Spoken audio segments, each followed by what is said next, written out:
Welcome to Checkpoint XP, your home for esports and gaming. I'm joined today by Houston Outlaws head coach and World Cup champion assistant coach from Team USA, Harsha Bandy. Harsha, welcome to Checkpoint XP. Hey guys, nice to be here. So the first thing I want to know is, what was the lead up to the World Cup like as opposed to going into the Overwatch League finals or playoffs? So I would say it was definitely pretty,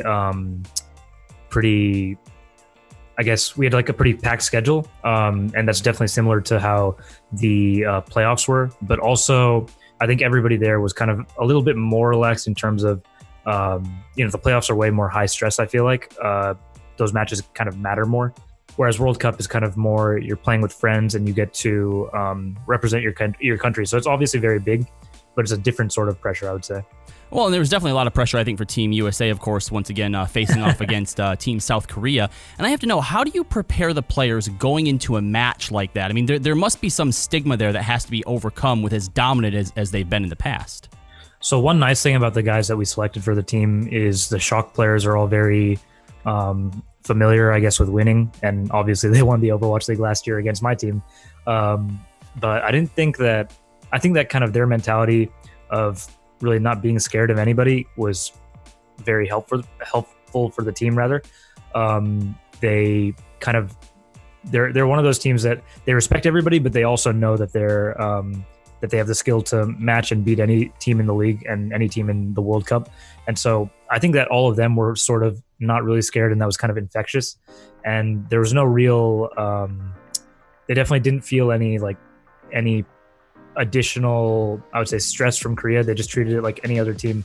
And, even though Korea took a map and managed to draw another map, we won in a pretty decisive fashion, I would say, both times we played. So I think that they treated it very well. And it's just kind of the mentality that came from the Shock staff, the Shock players. And then myself and Junkbuck worked for the two teams that were in the finals last year. So I think that we were all very ready to face off, a team like South Korea.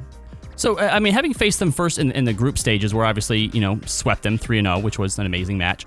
And then to lose that first match going into the semifinals, with all of these games now taking place in a single weekend, can you walk us through how you help players navigate such huge expectations, not just obviously in defeating South Korea twice, but then also having to go on to face China in the gold medal match?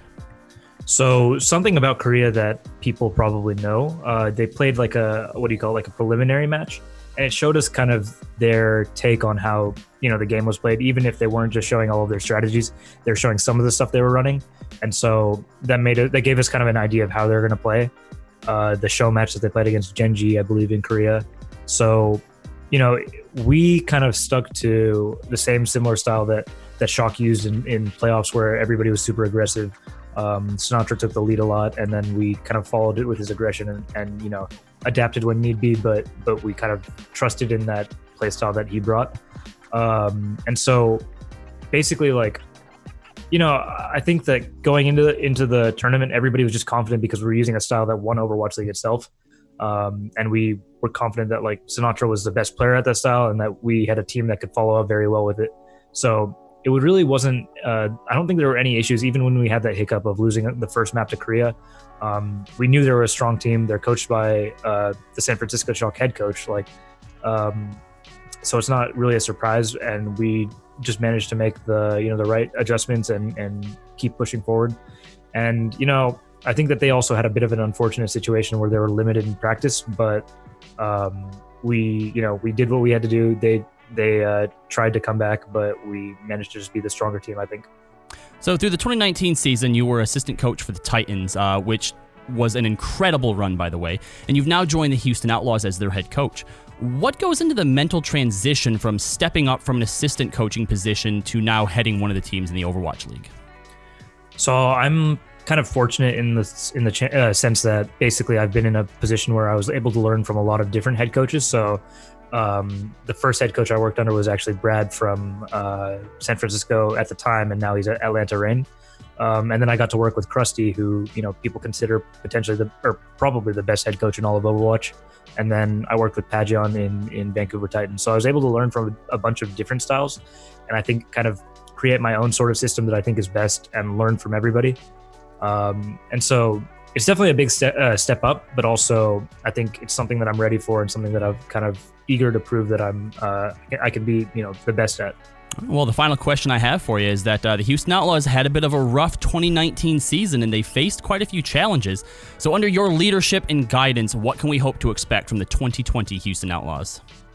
So I'm sort of somebody that's used to winning right now, right? So yeah. I definitely don't want to just continue, I guess, what we can call the 2019 season is like kind of mediocrity, right? So that's not what I'm looking to do. We're coming in with definitely at least playoff expectations, and I want to try and get higher than that. So definitely those are my goals in terms of just placement, but also we're strengthening the roster, we're strengthening the coaching staff, and we're looking to make 2020 our year, the year that everybody's moving to their hometowns. And this is like this is the big defining moment, I guess, for Overwatch League, where everybody's finally playing in front of their home fans, and we're just kind of really looking forward to taking that and running with it. And with the upgraded team, I think that we'll definitely do very well. All right. Well, thank you, Harsha, for joining us today and for your insight on the World Cup win and your future with the Houston Outlaws. Thanks so much for having me.